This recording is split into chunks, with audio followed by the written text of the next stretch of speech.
There are 4 primary learning styles. The format model describes these styles as type 1, 2, 3, and 4 learners. I'm going to share with you descriptions of the 4 learning styles.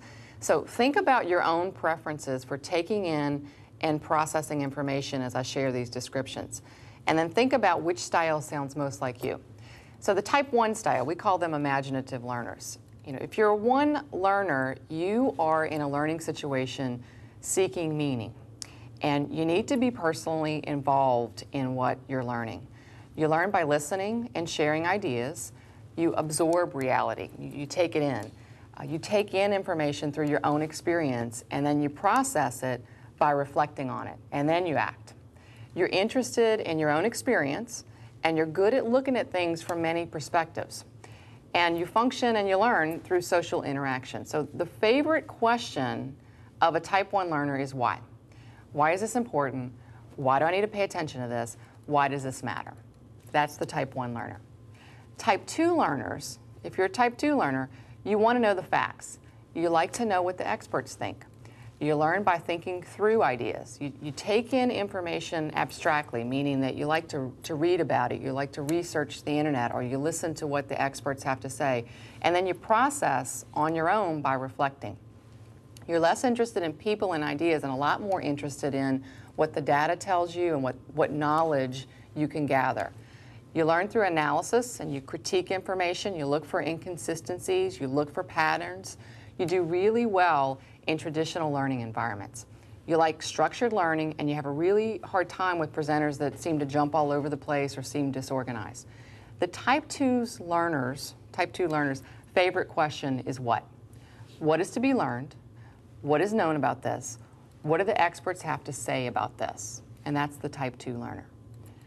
Type 3 learners. So if you're a type 3 learner, you seek practical application. You want to know how things work. You learn by testing theories in ways to you that seem sensible.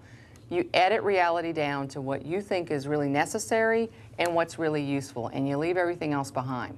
You prefer to take in information abstractly through practical means, like through hands-on experience and trying it on your own.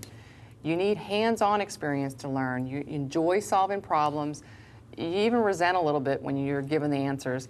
And you have a limited tolerance for what seems to be really fluffy or kind of half-baked, fuzzy ideas.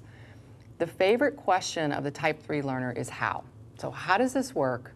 How will this make things easier? How will this make a difference in results? Type 4 learners. So if you're a type 4 learner, you look for hidden possibilities and you look for connections. You need to know what can be done with things, and you learn by trial and error through self-discovery. You prefer to take in information through your own experience, and then you process it actively. You get involved with it. You adapt to change, and you like it. You love variety, and you excel in situations that really call for flexibility. The favorite question of a type 4 learner is if. If I apply this information, what will happen? If I make this change, how will it work? If I combine this with that, what I already know about this, will this work better? What style do you think you prefer? You might find that as you listen to these 4 descriptions that more than one seem like you. Common combinations are 1-4. 1-4 learners have very high people skills. 2-3 learners combine theory and application really well. 3-4 learners, the entrepreneur types, generate ideas and ask, will this work? As a trainer, no matter what your learner style is, you'll have to stretch to meet the learning needs of all learners. So think about the style that is least like you. This is more than likely where you spend the least amount of time as a learner. And it's also the place where you more than likely spend the least amount of time as a trainer. Start here.